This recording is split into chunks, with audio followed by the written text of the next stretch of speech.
मैंने कभी नहीं सोचा था कि एक साधारण दिन मेरी जिंदगी का सबसे खौफनाक दिन बन जाएगा।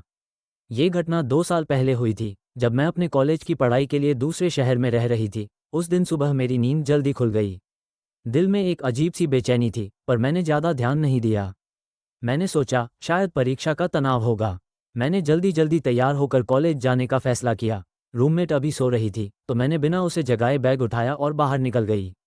गली में हमेशा की तरह चहल पहल थी, लेकिन मुझे लग रहा था कि कोई मुझे देख रहा है।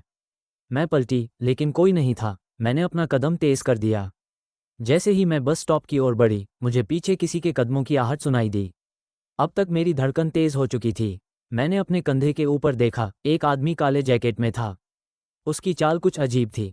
मैंने खुद को समझाया कि शायद यह मेरा वहम है, लेकिन जब मैं मुड़ी तो देखा कि वह भी मुड़ गया।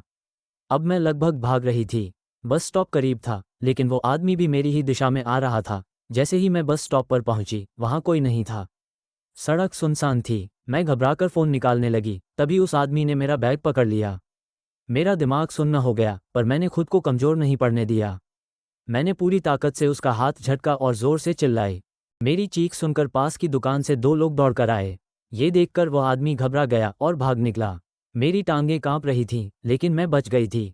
उस दिन मैंने समझा कि कभी भी अपने अंदर की आवाज़ को अनसुना नहीं करना चाहिए। अगर आपका दिल कहता है कि कुछ गलत हो रहा है, तो सतर्क हो जाना चाहिए। अब मैं हमेशा अपनी सुरक्षा के लिए